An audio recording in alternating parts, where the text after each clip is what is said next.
Bet Konstitucijos dieną mes turėtume užsiduoti savo klausimą, kas yra lietuvis. Liudvika žino. Nelabai. Kas yra lietuvis yra rimtas klausimas ir jisai svarstytas jau seniai yra daug šimtmečių. Bet 1863 metais veikia toks lietuvio katekizmas. Lietuvio katekizmas parašytas lenkų kalba ir jis prasidėjo nuo klausimo. Jis buvo surastas 63 metais Minske lietuvio sukilėlio butelėje. Caro ochranką atrado, dėl to jis yra išlikęs, aprašytas. Ir ten yra pirmas klausimas, kas yra lietuvis, kto jas lytva. Ir atsakymas yra lietuvis yra tas, kuris gerbia Lietuvos statutą ir tiki laisvę. Tai va, statutas, teisė, konstitucija yra lietuvio tapatybės dalis.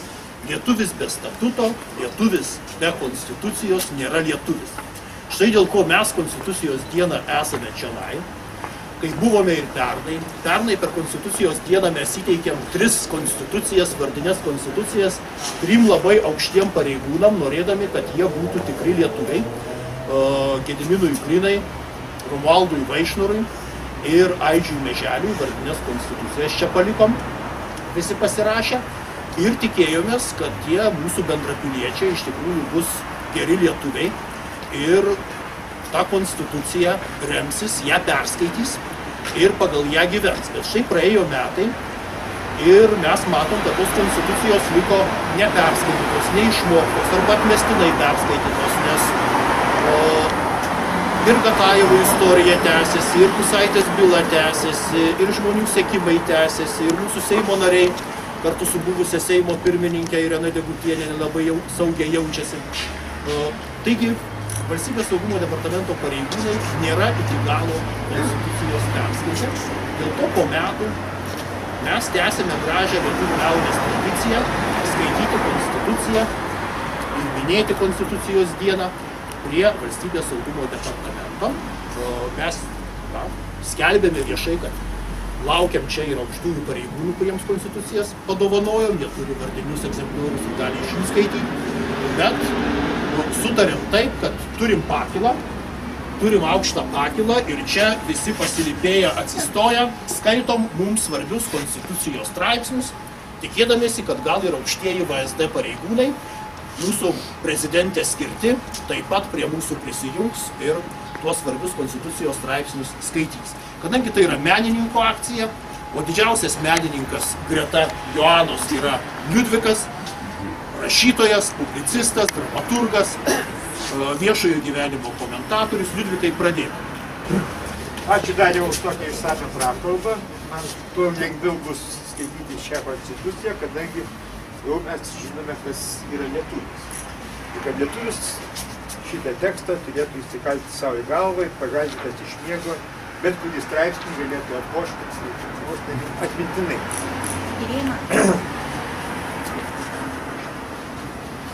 Lietuvių tauta prieš daugelį amžių sukūrusi Lietuvos valstybę, jos teisinius pamatus grimdusi Lietuvos statutais ir Lietuvos Respublikos konstitucijomis, šimtmečiais atkakliai gynusi savo laisvę ir nepriklausomybę, išsaugojusi savo dvasią, gimtąją kalbą, raštą ir papročius, įkūnydama prigimtinę žmogaus ir tautos teisę laisvai gyventi ir kurti savo tėvų ir protėvių žemėje, nepriklausomoje Lietuvos valstybėje, puoselėdama Lietuvos žemėje tautinę santarvę, siekdama atviros, teisingos, darnios, pilietinės visuomenės ir teisinės valstybės, atgimusios Lietuvos valstybės piliečių valia priima ir skelbia šią konstituciją. Pirmas skirsnis – Lietuvos valstybė. Pirmas straipsnis – Lietuvos valstybė yra nepriklausoma demokratinė respublika. Antras straipsnis – Lietuvos valstybė kuria tauta. Suverenitetas priklauso tautai. Trečias straipsnis – niekas negali varžyti ar riboti tautos suvereniteto, savintis visai tautai priklausančių suverenių galių. Tauta ir kiekvienas pilietis turi teisę priešintis bet kam, kas prievarta kėsinasi Lietuvos valstybės nepriklausomybę, teritorijos vientisumą, konstitucinę santvarką.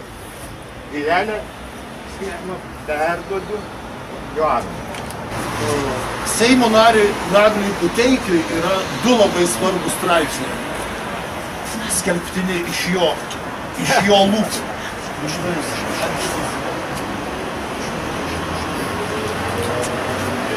Lyderis. 86. Respublikos prezidento asmuo neliečiamas, kol eina savo pareigas, negali būti suimtas, patrauktas baudžiamajam ar administraciniam atsakomybėm. Respublikos prezidentas gali būti prieš laiką pašalintas iš pareigų tik šiurkščiai pažeidęs konstituciją arba sulaužęs priesaiką, taip pat paaiškėjus, jog padarytas nusikaltimas. Prezidento pašalinimo iš pareigų klausimą sprendžia Seimas apkaltos proceso tvarka. 88 straipsnis.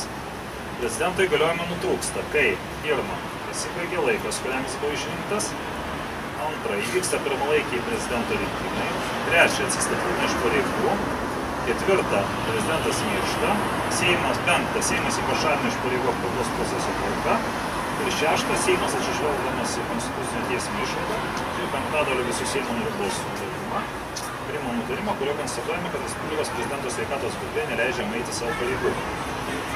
Aš norėčiau dar vieną personaliai Vaišnorui ir Grinai straipsnį perskaityti. Ne, aš čia turiu su savimi save nešuoti. Taip, tai yra iš tikrųjų demokratinis visuomenės ginklas. Ir paaiškinsiu trumpai, jūs įsižiūri televiziją, meninius filmus, jūs matote, kai Amerikos, Prancūzijos, Anglijos filmuose, kai koks nors tardytojas ar blogas policininkas pameluoja, jį po to labai ilgam sodina už grotų. Nes visose demokratinėse valstybėse už pareigūną, ypač teisėsaugininko melavimo, tai pripažįstama priesaikos laužymo arba yra atskiri straipsniai baudžiamosiuose kodeksuose ir labai ilgam sodina į kalėjimą. Lietuva yra vienintelė ES valstybė, kurioje nėra jokio straipsnio, jokiam kodeksui, nei baudžiamajam, nei dar kokiam nors kitokiame, kuriame galima būtų meluoti. Išskyrus vieną, liudininkas negali meluoti, bet už tai jis gauna labai simbolinės bausmes. Tai kodėl taip yra? Taip yra todėl, kad Lietuvos politikai nuo konstitucijos priėmimo dienos grubiai laužo tą konstituciją, ją pažeidinėja. Nes iš tikrųjų konstitucijoje yra punktas apie melavimą. Ir va čia aš asmeniškai noriu ponui Vaišnorui, kuris melavo antikorupciniai komisijai Seimo. Ir mes tą nustatėm, jis nesipiktino, nedavė į teismą, nesiginčia. Nors kai kurie pareigūnai duoda į teismą, ir teisme apsigina, pavyzdžiui, generalinio prokuroro pavaduotojas apsigynė nuo vyriausios tarnybinės etikos komisijos. Vaišnoras nesigina, vadinasi, jisai pripažįsta, ką mes nustatėm, taigi aš noriu tą dalyką pacituoti. 25 straipsnio konstitucijos 4 sakinį yra pasakyta, kad dezinformacija yra nusikalstamas veiksmas. Aš jį cituoju. Laisvė reikšti įsitikinimus ir skleisti informaciją nesuderinama su nusikalstamais veiksmais. Tautinės, rasinės, religinės ar socialinės neapykantos prievartos bei diskriminacijos kurstymu, šmeižtu ir dezinformacija. Dabar išgryninsiu. Laisvė skleisti informaciją nesuderinama su nusikalstamu veiksmu, dezinformacija. Tai ponas Vaišnorai, aš jūsų vietoj pasielgčiau taip, kaip melagęs socialinės apsaugos viceministras Bitinas ir atsistatydinčiau. Nes Bitinas pamelavo ministrė pamelavo Seimui, pasakė, kad daugiavaikių motinų turinčių 4 ir 6 vaikus skaičius Lietuvoje yra 24 000. Iš tikrųjų jų yra lygiai 5,5 kartų mažiau. Jis pamelavo tam, kad kitų metų biudžete tom motinam nebūtų mokama valstybinė pensija, nes jos augindamos tiek daug vaikų, neturi darbo stažo ir gauna ne pensiją, o jas liekamas. Taigi viceministras Bitinas piktybiškai meluoja jau antram ministrui ir pakiša jau antrą iš eilės ministrą. Tai Bitina, Seimo pirmininkė, liepia atsistatydinti.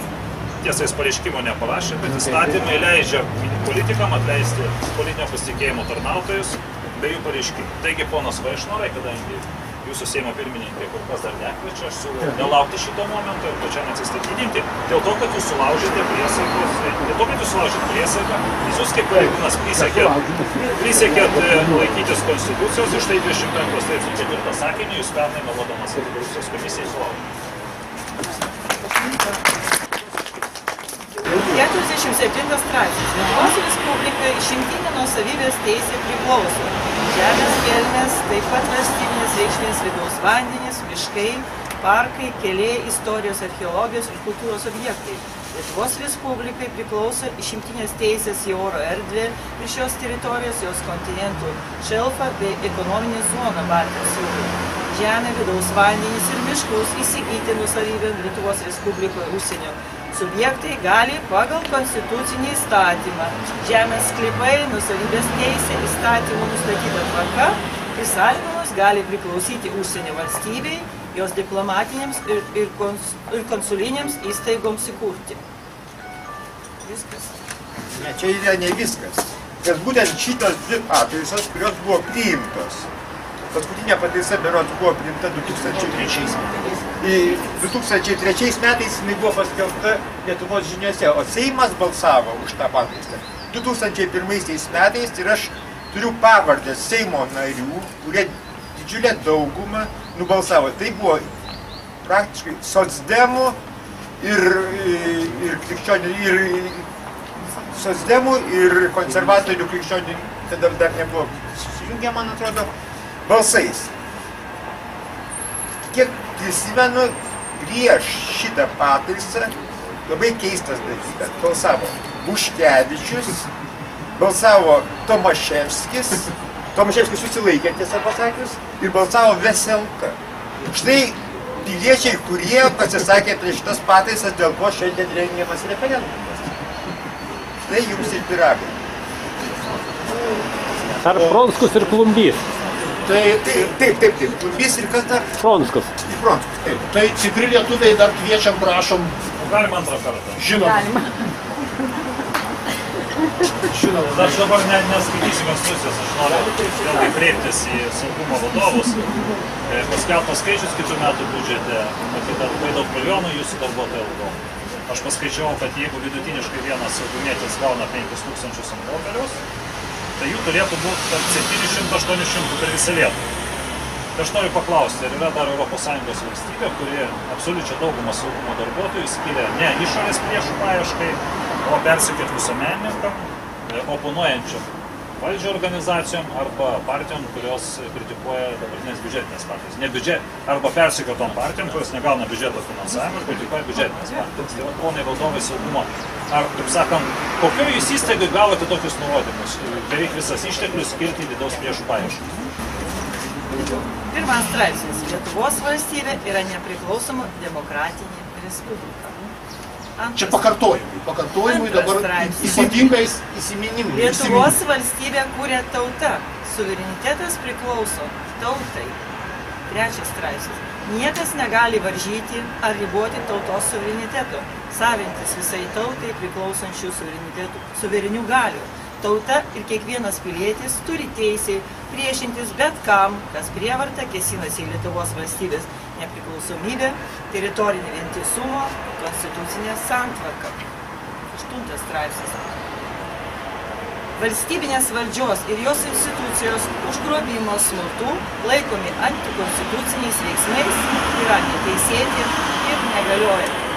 Taigi, gerbiamosios ir gerbėmieji, paminėjau Konstitucijos dieną kartu su mus atidžiai stebėjusiais Valstybės saugumo departamento pareigūnais ir tikimės, kad tos pernai padovanotos Konstitucijos iki kitų metų spalio 25-osios, kitų metų Konstitucijos dienos bus skaitytos vis dėlto, kad mūsų tie Konstitucijos apdovanoti pareigūnai jų nenumes, į stalčius nenukiš, bet ir patys skaitys ir duos savo valdiniams skaityti. Nes atrodo, kad eiliniai Valstybės saugumo departamento pareigūnai tikrai nėra skaitę Konstitucijos ir dėl to kyla valstybėje nemažai problemų. Mes pagal Konstituciją, laisvi lietuviai, nesugebam, neturim galimybių laisvai gyventi. O žiūrėdamas į Liudviką, aš sakyčiau, kad laisvas kraštas yra tada, kai jame gyvena laisvi menininkai, bet saugumiečiai nėra laisvi. Saugumiečiai yra pažaboti įstatymų ir parlamento priežiūros. Tai mes švęsdami Konstitucijos dieną turim būti už laisvus menininkus ir nelaisvus saugumiečius. Tai Ačiū visiems ir sveikinimai, šventiniai sveikinimai valstybės saugumo departamento. Galima dėl malūno, kreiptis dėl malūno.